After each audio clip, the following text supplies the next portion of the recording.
বাংলাদেশ জামায়াতে ইসলামের আমির ডাক্তার শফিকুর রহমান নির্বাচনী প্রচারের অংশ হিসেবে আজ গাজীপুরের ঐতিহাসিক রাজবাড়ী মাঠে উপস্থিত হবেন।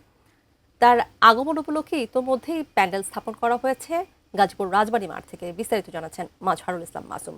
মাসুম, আমরা যথাক্রমে কিশোরগঞ্জ এবং ময়মনসিংহের অবস্থা জানাচ্ছিলাম। সেখানকার জনসভা শেষ করেই কিন্তু তিনি গাজীপুরে দুপুরে অংশগ্রহণ করবেন সেখানকার জনসভায়।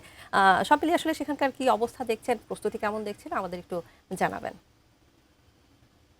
আপনি যেমনটি বললেন যে বাংলাদেশ জামাত ইসলামের আমির ডাক্তার শফিকুর রহমান তিনি ঐতিহ্যবাহী গাজীপুর রাজবাড়ী মাঠে নির্বাচনী প্রচারণায় আসবেন। তিনি এই মুহূর্তে ময়মনসিংহ রয়েছেন। আমরা কিছুক্ষণ আগে ময়মনসিংহ ময়মনসিংহ প্রতিনিধি সুমন যেটি জানিয়েছেন যে দুপুর 12টায় তার ওখানে তিনি কথা বলবেন। আমাদের এখানে ময়মনসিংহের জনসভা শেষেই তিনি কিন্তু ঐতিহ্যবাহী এই রাজবাড়ী মাঠে উপস্থিত হবেন এবং এখানে তার আগমন উপলক্ষে ইতিমধ্যেই সুবিশাল প্যান্ডেল স্থাপন করা হয়েছে এবং জামায়াতের নেতাকর্মীরা এখানে আসতে শুরু করেছেন। ভলেন্টিয়াররা পুরো মাঠের চারদিকে ঘিরে রেখেছেন এবং তার বিশেষ নিরাপত্তা বাহিনীরাও এখানে রয়েছেন।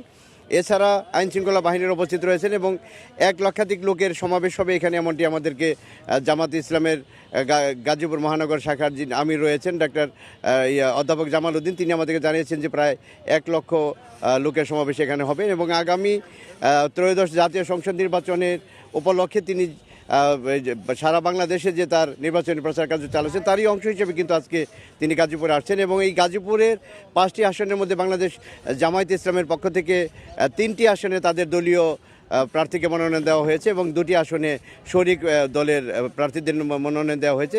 তাদের এই নির্বাচনকে ত্বরান্বিত করার জন্য এবং ভোটারদের আকৃষ্ট করার জন্য তিনি এই ঐতিহ্যবাহী রাজবাড়ী মাঠে আজ দুপুরে নেতাকর্মীদের উদ্দেশ্যে এবং সাধারণ ভোটারদের উদ্দেশ্যে বক্তব্য রাখবেন। তানিয়া, এই ছিল আমার কাছে গাজীপুরে দুপুরে যে বাংলাদেশ জামায়াত ইসলামের আমির ডাক্তার শফিকুর রহমান আসবেন তার সর্বশেষ খবর।